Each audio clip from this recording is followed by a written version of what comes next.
Greetings, Caltech community, live right here in Ramo Auditorium in beautiful Pasadena and online worldwide.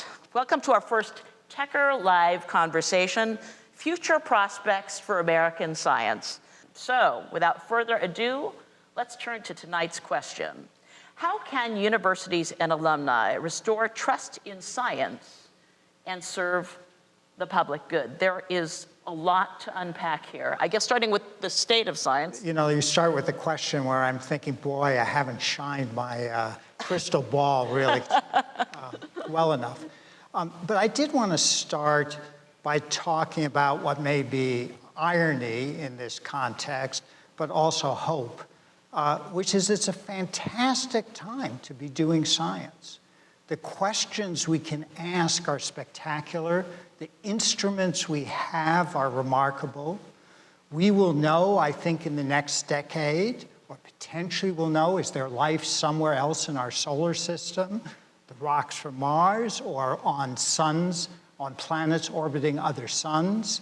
We're in the midst of the second quantum revolution using Einstein's spooky action at a distance, entanglement, rather than discrete energy levels. This will give us all kinds of new sensors. We can look at individual cells and see if they're expressing which proteins, which genes. We're able to reconstruct using AI three-dimensional images of tissues, which then helps you think about diagnostics and also interventions to treat disease. So it's a great time, and I think to get back more strictly to your question, the first thing we have to do is get this sense of wonder, this notion that there are big problems and it's worthwhile as a nation going after these big problems back in the public conversation.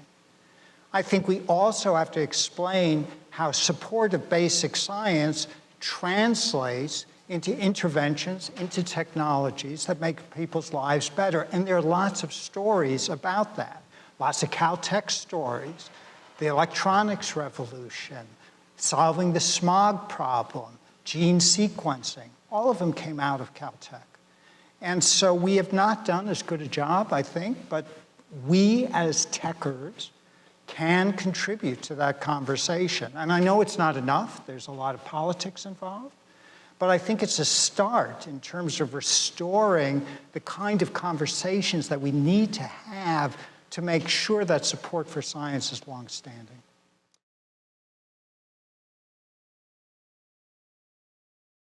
I've collected a lot of your questions ahead of time. Is there some concern and some pessimism about, you know, the state of politics today? We don't have to cite all the names and all the people in this particular time, and some feel that, you know, science is under attack from the government and politics in this particular time, and there's other kinds of sense of an erosion of public trust in science and scientists. Maybe I'll go to you, Holden, to speak to that a little bit. Has public trust in science eroded? Why do you think that might be? Well, public trust in science, if you look at the actual data, is still quite high.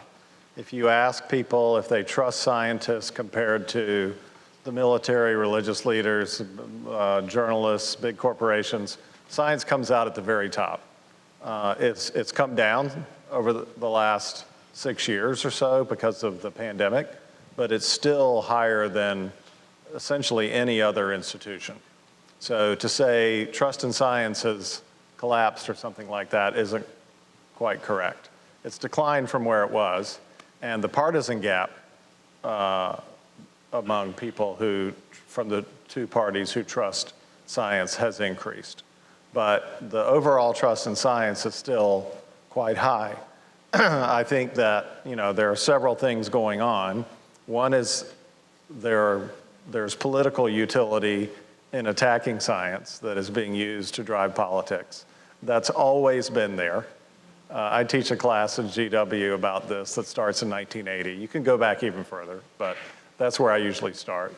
But it did intensify in the last 5 or 6 years, mainly because the pandemic was so traumatic for people, but also because we took two things for granted. One was that we always thought everybody in America would think it was a good idea to go to college, even if you didn't get to do it. And there were reasons for university administrators to believe that, because we would see first-generation students come to our college, and we would see how proud their parents were if they hadn't gone to college.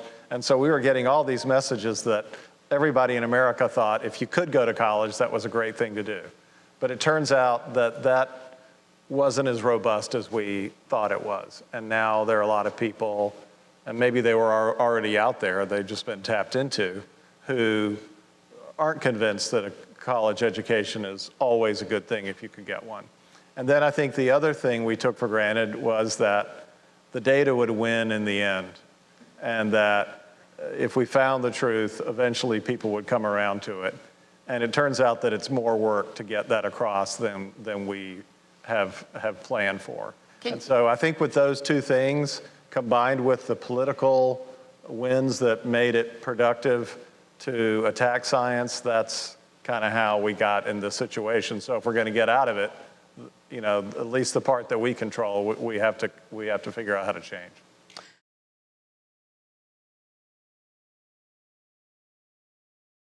Another topic of great concern to you, our audience, is the notion of funding, of science government funding for science. You know, many questions on this, a lot of numbers of this money, how, and so can you talk about concern about funding of science? Maybe Holden, we'll start with you. Yeah, so. Is it as dire as we think? Well, fortunately for me, I'm in charge of the content that goes in the journal, even though I live and work in Washington. And I work with a lot of people who are very, very good at federal relations.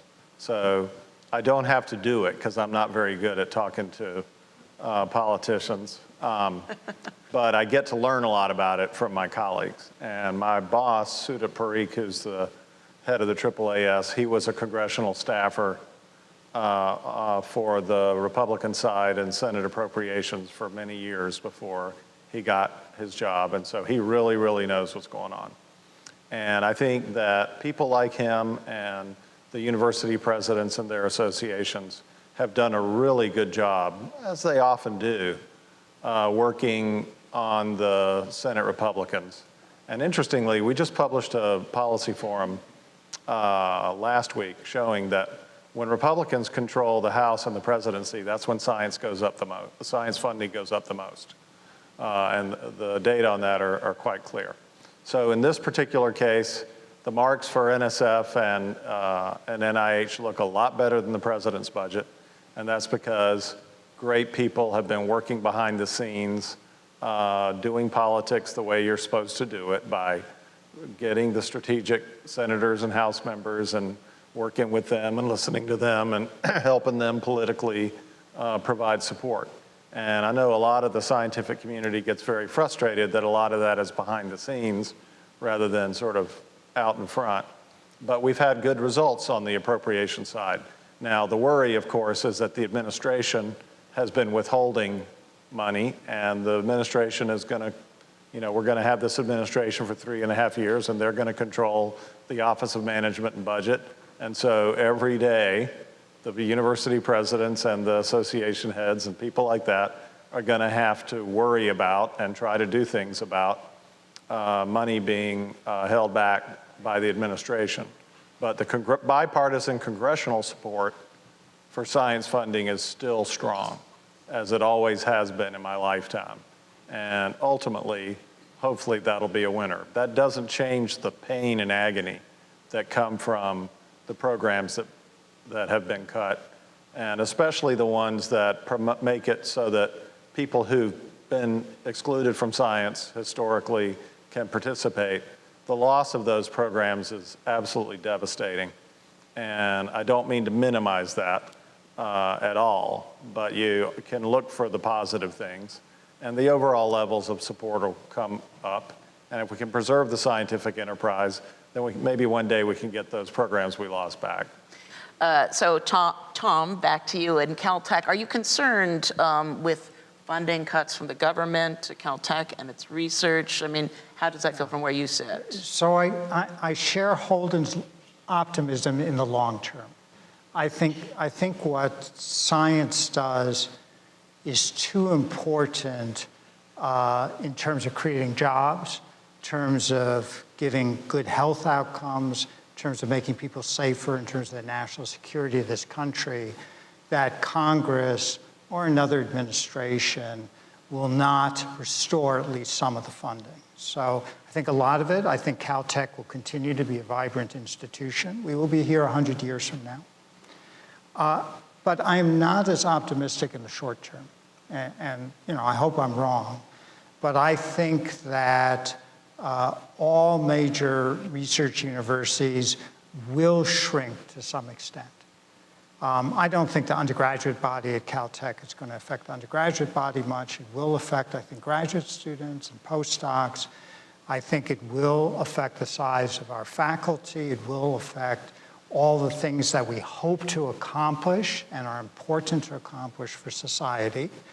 And of course, there's this huge uncertainty. And there are all these data flows that contradict each other. So for example, in FY25, we're stable in terms of federal funding. But if you look at the potential, whether it's the president's budget or the House mark, which is what they seem to be using, if there's not sequestration and all by OMB, we're down anywhere from 20 to 30%. That's a lot of money. That's a lot of researchers. And if that's the new normal, whether it's the next 5 years or 10 years, we have to adjust. You look at a place like JPL, that is the reservoir for the world of space exploration. The proposal from the president is to basically cut the budget in half. It's not a viable lab. Now, I think, to your point, Congress has already helped in that way, but it will shrink, and it's like a hospital in the sense that patients don't come, you shut the doors. JPL, the money doesn't come from the government, you can't pay the people. Universities can move money around in some ways to shield themselves over a period of a couple of years, but not long years. So I'm a little more pessimistic, to be honest about that. But I do think we will work hard to be able to preserve core capabilities, and we will be in a position, once funding resumes, to be able to continue. And I couldn't agree more with your point that we just have to keep pushing. I tell the students, hold on to your dreams. The skills you have, the quantitative skills that you developed can be used in so many ways. And it may not be directly in industry or academia at the beginning, but it will be longer term. And you need to be able to use those skills to make the world a better place. And I have confidence they will.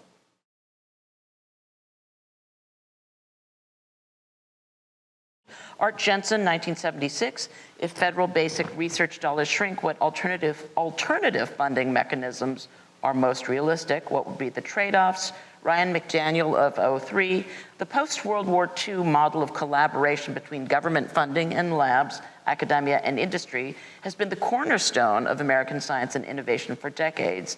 Do you believe that model is now irretrievably broken? If so, what can take its place? What do we lose in that transition? No, I don't think it's irretrievably broken, but it may change its form. I think what isn't broadly appreciated is it's an awfully complicated innovation ecosystem. There are lots of moving parts which are not interchangeable. You hear from some of the tech moguls, oh, well, if we don't support universities, no problem, because we'll just have industry do it. Well, actually, industry has no appetite to de-risk the technologies that they want to commercialize. I mean, we're nonprofits. We're set up to do that, to think about big ideas, to try to develop new directions. And then when it gets to the point where it's scalable and commercializable, it gets handed off. So I think one has to appreciate that you can't kill one part of the ecosystem and expect that the rest is going to pick it up. But the relationships may change, for sure. And I think that we have not been successful in making that case, going back earlier.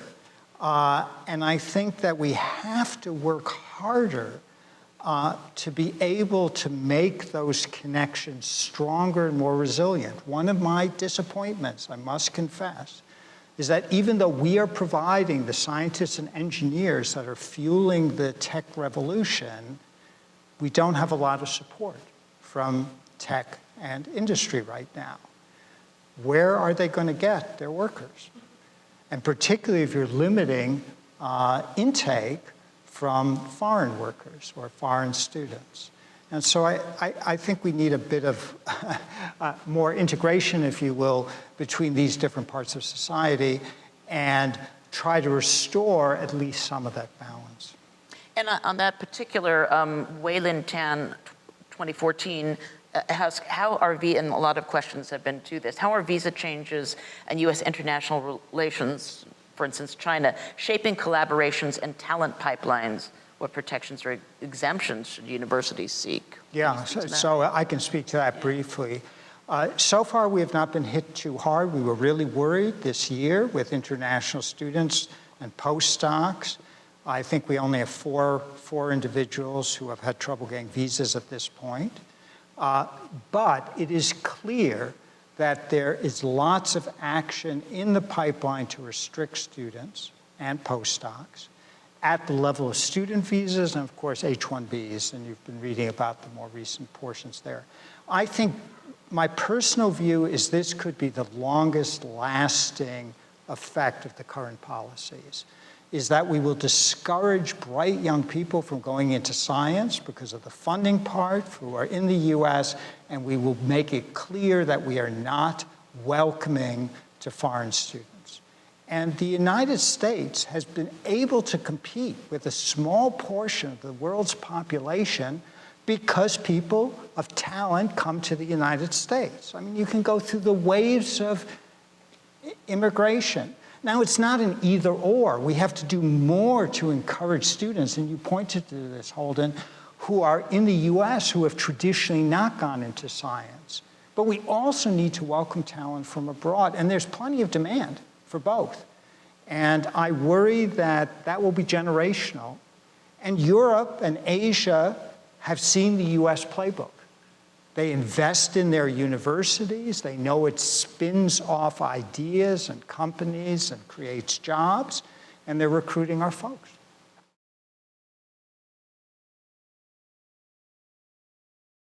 How do you explain or tell stories to people who are maybe not experts in science? There were funny comments from you about using the passive voice. Not at all. I think there's a little like scientists need to communicate better. Can you speak for that a little bit, how to make, how science can tell that story? Yeah, I get this question more than probably any other because science does have a large platform, but it's a large platform only among scientists. So when people ask me to address this problem, I'm saying, well, you're asking me to do a job that I don't have. My job is to communicate with the world scientists, not to communicate with the part of the public that hasn't embraced science yet. And part of why that's challenging gets back to what I said earlier, that communicating and working with the public and journalism, these are professions that have just as much, many requirements as being a scientist itself. So asking a scientist to go out to the rural area and communicate is like asking a communicator to come to Caltech and go down into the sub-basement and do some complicated experiment that's dangerous. We don't want to do that, and so we have to respect both ends of that. But I think that the most important communicators are not going to be, because the challenge is we're asking people to accept science when science may not be as important to them as it is to us. Their religion may be more important to them, or the kind of job that they have, or the circumstances that they're in. And they don't prioritize science as high as we do. Well, we don't prioritize their things as high as they do, so who's to say which of these priorities are the most important? And I believe the people that can cut through that the most are the people in their community that they're already trusting. Their religious leaders, their physicians that they go to see, their teachers.